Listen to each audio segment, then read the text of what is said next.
This is a donor from Plano, Texas.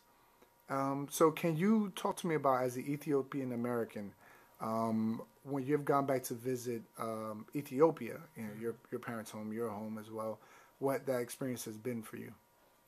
It's been interesting. It's been fun to see how family members kind of react to you speaking their language, or even just interacting with the people around them. Like my aunt one time gave me a chance to go to the market and get some yogurt, and I didn't Wow. like I you know it was kind of nerve wracking for me because I didn't remember like all of the words. I just knew that yogurt was irgo, and you gotta.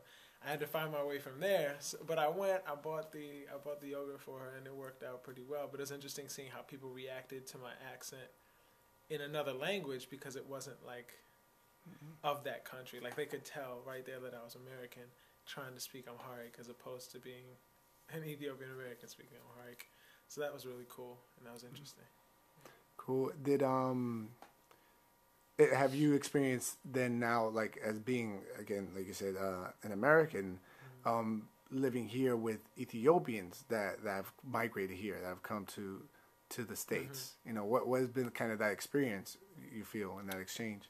Um, I didn't really grow up around a lot of Ethiopians. Like my parents have a lot of friends that came here and started a life here. But as a kid, like I didn't really grow up with that. I kind of watched other adults try to make that transition and speak the language. So it's interesting to see them. Like there are certain ways that they say things that make me laugh to this day, just because they just they didn't grow up here, so they don't know how to say things the way I know how to say them. So I mean that was interesting in itself. But like kids who grew up at a very early age here or who were born here, like it's never a transitional issue in terms of getting clear communication with like the language and the accent and things like that.